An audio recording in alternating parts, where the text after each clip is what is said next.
Kalau sebelumnya Intan membahas tentang China, hari ini Intan mau membahas tentang negara kita, Indonesia. Bisa dibilang ini adalah hal besar yang terjadi di negara kita dan bakal menjadi sejarah besar Indonesia. Makanya teman-teman perlu tahu. Intan berusaha menjelaskan dengan kata-kata yang sesimpel mungkin supaya teman-teman ngerti apa yang terjadi di negara kita.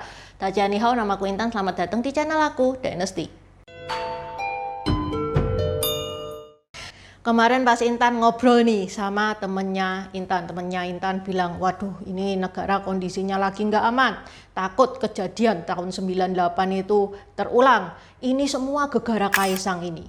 Lah kok bisa gegara Kaisang? Iya, rakyat Indonesia itu nggak kepingin Kaisang itu maju jadi gubernur. Lah masa se-Indonesia demo besar-besaran cuman gegara Kaisang yang nggak boleh jadi gubernur. Ya kenapa kalau gini nggak tahun lalu aja tuh yang Gibran jadi wapres. Wapres kan skalanya Indonesia, gubernur kan skalanya cuman provinsi. Masa yang protes itu seluruh Indonesia? Dari obrolan ini, Intan itu sadar nggak semua orang itu ngerti apa yang terjadi di negara kita. Makanya Intan putusin untuk ngebikin video tentang peringatan darurat.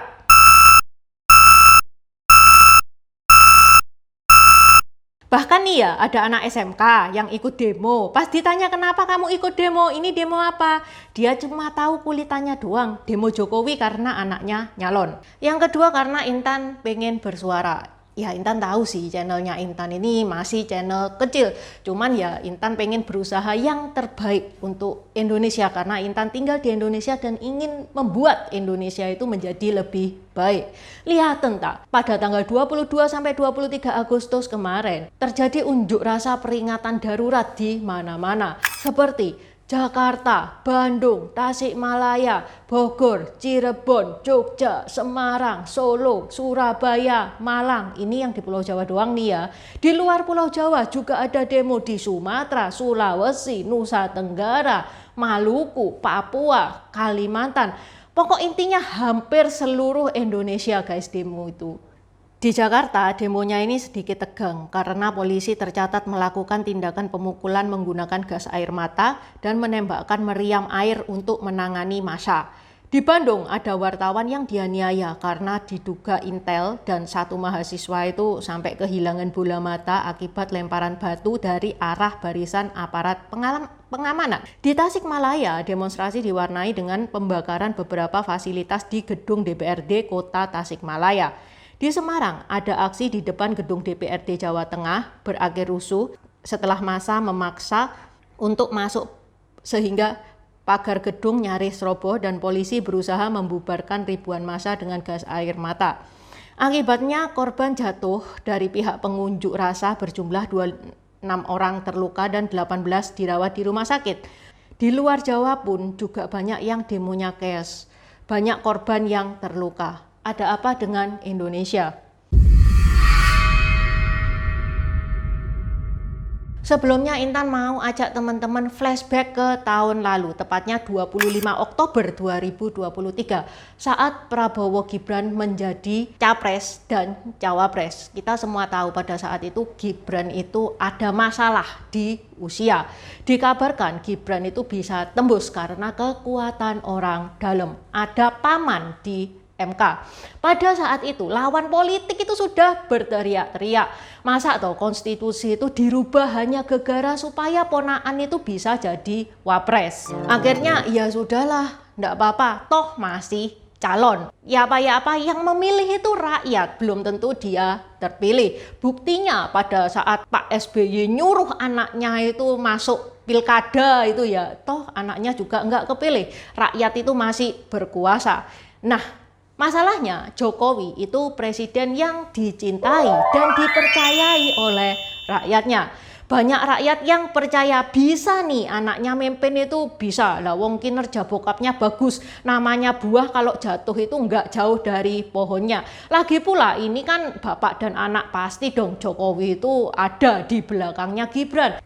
Ya pastilah Jokowi itu sebagai bapak kalau anaknya itu ada masalah urusan negara pasti dibantulah. Toh ya di tangannya Jokowi Indonesia ini bagus, Indonesia ini maju. Sehingga karena kepercayaan rakyat Prabowo Gibran terpilih, menang dan bakal menjadi presiden dan wakil presiden Indonesia 5 tahun mendatang. Hanya saja kepercayaan masyarakat terhadap MK menurun gara-gara kasus ini.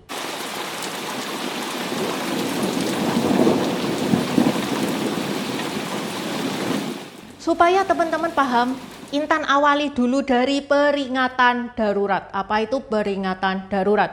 Akhir-akhir ini banyak bertebaran gambar-gambar peringatan darurat kayak gini nih di sosmed.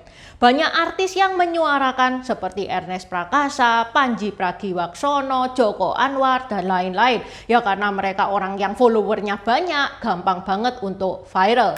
Ini dijadikan simbol atau ajakan warganet supaya mengawal putusan MK yang dianggap dihambat oleh DPR. Maksudnya apa?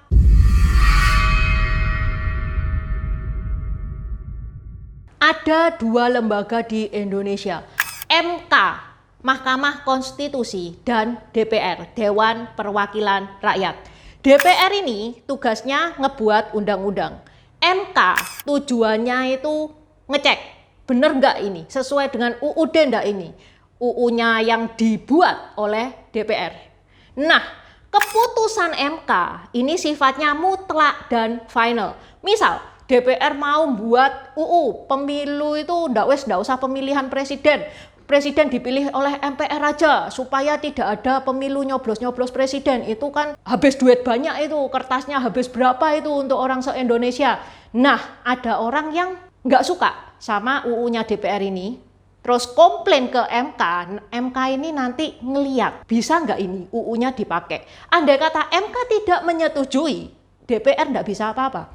DPR patuh sama MK. Keputusan MK itu bersifat final dan mengikat. Artinya tidak ada mekanisme banding terhadap putusan MK. Semua pihak termasuk DPR harus menghormati keputusan MK. Sampai sini ngerti ya guys ya, peranan DPR dan MK. Nah, demo kemarin itu bisa terjadi karena DPR mau ngelawan MK. DPR mau menetapkan UU yang mana itu UU bertentangan dengan ketetapan MK. Itu kan nggak boleh, DPR kan di bawahnya MK, harus nurut MK itu mestinya. Tapi Cek Intan, kalau kemarin itu yang berselisih DPR dan MK, kenapa kok Jokowi dan keluarga yang notabene disegani rakyat, dicintai rakyat, citranya jeblok gegara ini di akhir-akhir kepemimpinannya itu citranya jeblok, malah dibenci oleh rakyat. Putra bungsunya apalagi, salah apa dia? Mereka bukan DPR, mereka bukan MK. Sebenarnya DPR tuh nggak bilang ya, dia netapin UU itu atas dasar apa, nggak bilang. Tapi rakyat itu bisa menilai sendiri. Karena yang paling diuntungkan dari UU DPR itu ya Jokowi dan keluarganya, ya si anak bungsu ini. Ditambah lagi beredar berita-berita bahwa anak bungsu dan istrinya itu punya attitude yang membuat netizen itu pada muak. Satu persatu tak jelasin.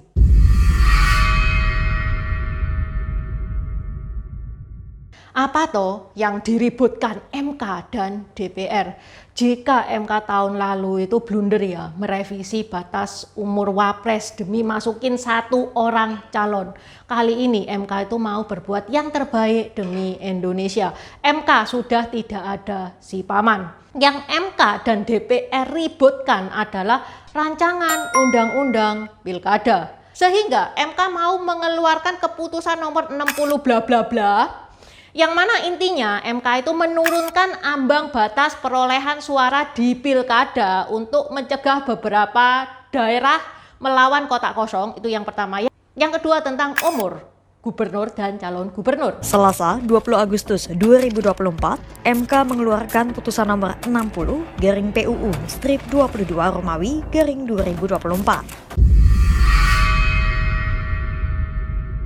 Sejak tahun 2016 ada ketetapan partai politik dan gabungan partai politik itu bisa mengusulkan calon apabila suaranya itu 25% minimal. Nah, ini banyak partai yang memprotes, terutama partai buruh dan partai Gelora, karena dirasa 25% itu terlalu berat. Akibatnya apa? Akibatnya banyak daerah yang melawan kotak kosong. Misal di daerah A, ada cagup dan cawagup A, sebelahnya kotak kosong, ya pasti cagup dan cawagup A yang menang. Nah, ini loh yang mau dihindari sama MK. Maka MK itu memutuskan untuk menurunkan ambang batas perolehan suara dari 25% up to 10%. Turun banyak guys. Ini pun up to 10%. Ada yang 6%, ada yang 8%, tergantung daerahnya. Supaya tidak ada calon tunggal di pilkada. DPR gak terima guys. Kenapa? Nanti tak jelasin. Yang kedua, tentang batasan umur cagup dan cawagup. Sejak tahun 2016 sudah ada ketetapan kalau cagup dan cawagup itu minimal umurnya itu 30 tahun. Nah, ini mau diperjelas sama MK. 30 tahun yang dimaksud itu adalah 30 tahun saat pengajuan, saat cagup dan cawagup mendaftar. Minimal 30 tahun. Nah, ini juga DPR nggak terima. Itu tadi keputusan MK kan tanggal 20 Agustus ya kan. Besoknya gercep guys, DPR itu langsung rapat. Intinya dua. Yang pertama, DPR nggak setuju kalau MK itu menetapkan batasan cagup dan cawagup itu minimal 30 tahun saat mendaftar. DPR maunya 30 tahun yang dimaksud itu 30 tahun saat pelantikan. Nah, ini yang bikin Pak Presiden dan keluarganya jadi bahan bulian. Netizen ini menebak UU ini ada hubungannya sama putra bungsunya Pak Jokowi.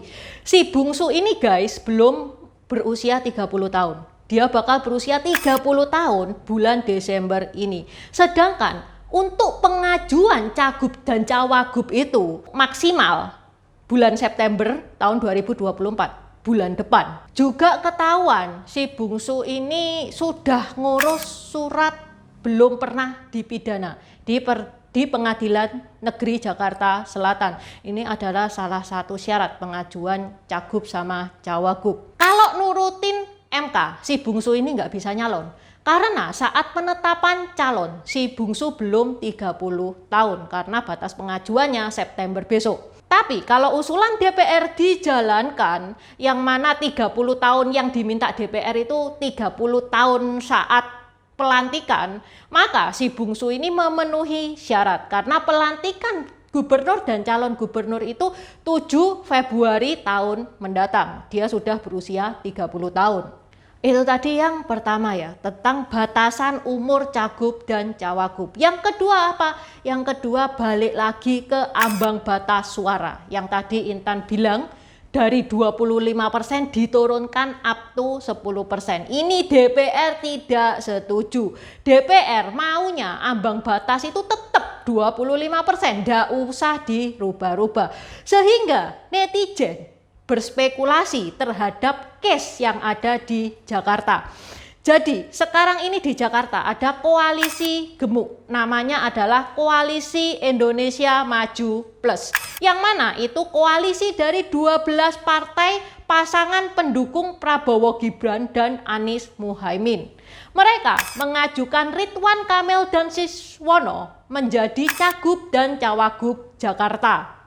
Meanwhile, partai oposisi PDIP belum ada calon. Kenapa? Karena suara PDIP masih 15%, nggak nyampe 25%. Kalau menurut aturan sekarang ya PDIP belum berhak mengajukan calon karena masih 15% itu. Ya koalisi dong, mau koalisi sama siapa? Lah wong itu partai-partainya sudah dibabat habis masuk ke Koalisi Indonesia Maju semua. Hal ini ngebikin Ridwan Kamil dan Siswono yang disingkat Rido itu ya berpotensi melawan kotak kosong. Wait, nggak masuk akal. Masa pilkada segede Jakarta lawannya kotak kosong? Apa Jakarta itu tidak punya talent? Wah, nanti dikira ini pilkada abal-abal nih. Sehingga muncullah calon independen, yaitu pasangan Dharma Pongrekun dan Kun Wardana sebagai saingannya Ridho. Tahu nggak itu siapa? Nggak tahu kan? Baru tahu kan? Loh, C. Intan, itu pasangan independen itu dapat suara dari rakyat loh. Mereka ngumpulin KTP loh. Ya mungkin C. Intan yang kudet, nggak tahu Dharma itu siapa. Lah kalau nggak dikenal nggak mungkin dia bisa ngumpulin KTP warga segitu banyak, itu nggak mungkin. Guys, tak kasih tahu ya, ini pasangan munculnya juga tidak benar karena banyak KTP yang dicatut alias KTP ilegal yang dipakai buat majuin mereka. Banyak loh warga yang komplain, "Woi, aku ini ndak ikut bersuara lah, kok KTP ku jadi pendukung pasangan independen ini." Bahkan yang lucu nih, anaknya Anies Baswedan namanya juga dicatut menjadi supporter dari pasangan calon independen ini, Dharma itu. Lah masa toh mas anaknya Pak Anies jadi pembelot mengkhianati bapaknya sendiri. "Pak, aku bosen sama kamu Pak, aku tak milih gubernur lain Pak, aku mau milih calon independen." Ini juga lucu ya, bahkan anggota PDIP namanya juga dicatut sebagai pendukung pasangan calon independen. Sehingga ini rame di medsos, "Woi warga Jakarta, segera cek KTP, jangan-jangan KTP-mu dicatut sebagai pendukung pasangan calon independen." Makanya guys, 2 bulan yang lalu Intan sempet bete banget. Intan bikin video tentang Menkominfo. Kok bisa datanya orang Indonesia itu dihack sama hacker? Takutnya apa? Takutnya ini loh, data kita dipakai sembarangan kayak gini. Makanya guys, DPR itu tidak setuju kalau ambang batas itu diturunkan jadi 10%. Karena andai putusan MK disahkan nih ya, yang ambang batas 10% itu kan ketetapannya MK. PDIP itu bisa mengeluarkan calon. Nah, DPR ini seolah-olah mau menghalang-halangi PDIP untuk mengeluarkan calon. Karena kalau calonnya PDIP keluar bisa jadi saingan berat. Kayak misalkan ya, misal Ahok yang dikeluarkan, masyarakat akan mikir keras mau milih yang mana. Ini baru contoh kasus case yang ada di Pilkada Jakarta.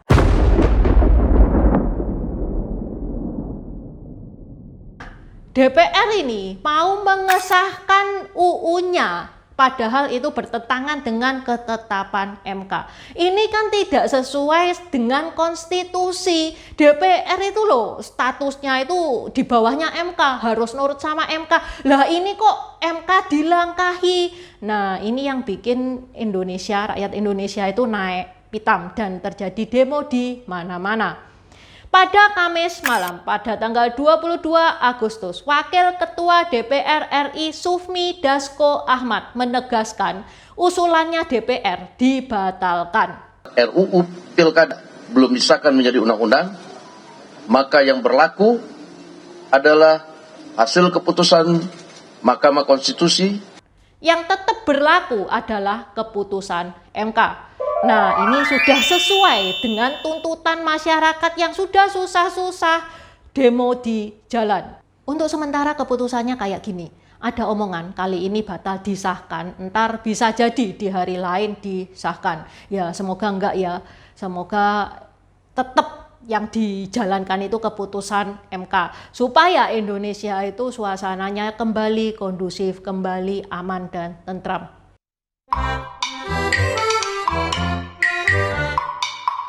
Ini info tambahan doang. Pada saat Indonesia keadaannya segenting ini. Peran utamanya si anak bungsu itu dan istrinya malah kelakuannya itu tidak bagus. Yaitu pamer-pamer kekayaan.